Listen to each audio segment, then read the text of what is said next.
आज हम इस वीडियो में समझेंगे कि आकलन करना क्यों जरूरी होता है।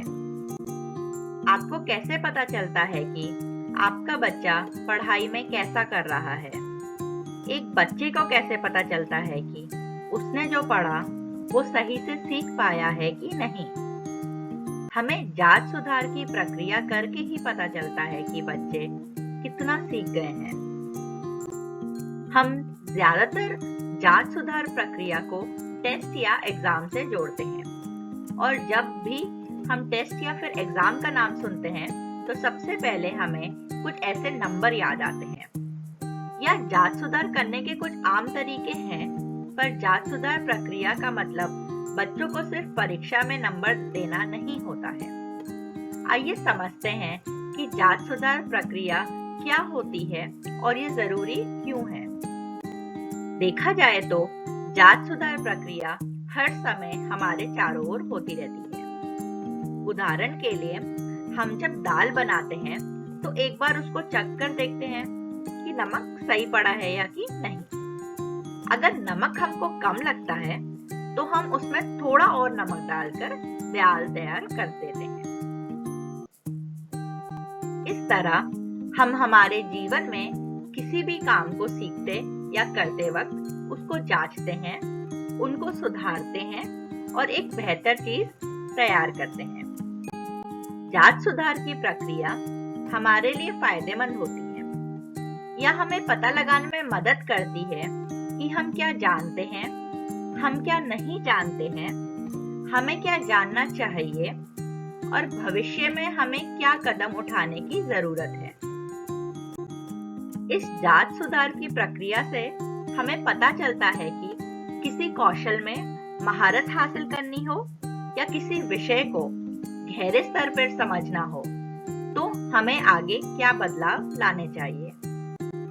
तो क्या साल के अंत में या फिर किसी विषय के अंत में लिए जाने वाली परीक्षाएं काफी होती हैं? जांच सुधार प्रक्रिया में सिर्फ साल के अंत में लिए जाने वाली परीक्षाएं शामिल नहीं होती। किसी भी बच्चे की समझ को जांचने के लिए आप अलग अलग तरीकों का इस्तेमाल कर सकते हैं। आप बच्चों से प्रश्न पूछ सकते हैं, आप देख सकते हैं कि क्या वह लिख और पढ़ पा रहे हैं। उनको अलग अलग गतिविधियों में शामिल कर सकते हैं, जैसे कि घड़ी में समय देखना, सामान खरीदते वक्त पैसे देखना। उसी तरह टीचर भी क्लास में पढ़ाते वक्त बच्चों से प्रश्न पूछते हैं, उनको अभ्यास कराने के लिए टेस्ट पेपर्स देते हैं। जैसे हमने अभी दाल बनाकर चखने का उदाहरण देखा था कि दाल परोसने से पहले उसको चखा था और जो भी कमी पाई गई उसको वहीं सुधार दिया था और अंत में अपना काम सही तरीके से पूरा कर लिया था। इसी तरह किसी भी कौशल को सीखते वक्त उसको लगातार जांचते रहना चाहिए ताकि उसमें सुधार समय से लाया जा सके। जांच सुधार की प्रक्रिया से बच्चे, माता पिता और टीचर सभी को समय समय पर पता चलता रहता है कि वह सही दिशा में जा रहे हैं और बच्चे को जो भी पढ़ाया जा रहा है वह उनको समझ में आ रहा है कि नहीं। अगर टीचर को लगता है कि पढ़ाने के तरीके में बदलाव की जरूरत है तो वो उस विषय को नए तरीके से पढ़ाने की कोशिश करते हैं।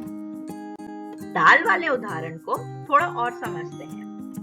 जब आपकी दाल तैयार हो जाती है तो आप उसको अपने परिवार वालों को परोसते हैं ताकि वो भी चखकर बता सके आपने दाल कैसी बनाई है। उसी तरह आप कैसे पता करेंगे कि आपका बच्चा जो कुछ समय से स्कूल में पढ़ रहा था वो उसने कितना सीख लिया है? बच्चों ने कितना सीख लिया है, यह जानकारी आप तक या दूसरे शिक्षकों तक या फिर अन्य अधिकारियों तक कैसे पहुंचाई जा सकती है? किसी विषय के अंत में टीचर यह जांचते हैं कि बच्चे पूरी तरह से सीख पाए हैं कि नहीं। अगर उन्होंने बच्चों को 2 अंकों की संख्याओं को जोड़ना सिखाया तो विषय के अंत में बच्चों से कुछ इस प्रकार के प्रश्न पूछकर जांचते हैं कि वो इसको समझ पाए हैं कि नहीं। इसके लिए टीचर साल के अंत में या फिर किसी विषय के अंत में अपने क्लास के बच्चों की परीक्षा लेते हैं और उसके आधार पर सबको अंक देते हैं। ऐसी परीक्षाएं स्कूल स्तर, जिला स्तर, राज्य स्तर या फिर राष्ट्रीय स्तर जैसे कि बोर्ड एग्जाम पर भी हो सकती हैं। इन परीक्षाओं के परिणाम बताते हैं कि बच्चे आगे बढ़कर नई कौशल सीखने के लिए कितने तैयार हैं या फिर नई क्लास में जाने के लिए तैयार हैं कि नहीं। इस वीडियो के अंत की ओर आइए आपके द्वारा सीखी गई बातों को दोहराएं। हमने सीखा आकलन का मतलब क्या होता है, आकलन करने के फायदे क्या होते हैं और आकलन में साल के अंत में की जाने वाली परीक्षाओं के अलावा भी बहुत कुछ कर सकते हैं। इस वीडियो से आपने क्या समझा, हम प्रश्नों के आधार पर इसकी जांच करेंगे। अब आप वीडियो को रोककर इन प्रश्नों को आराम से पढ़ सकते हैं।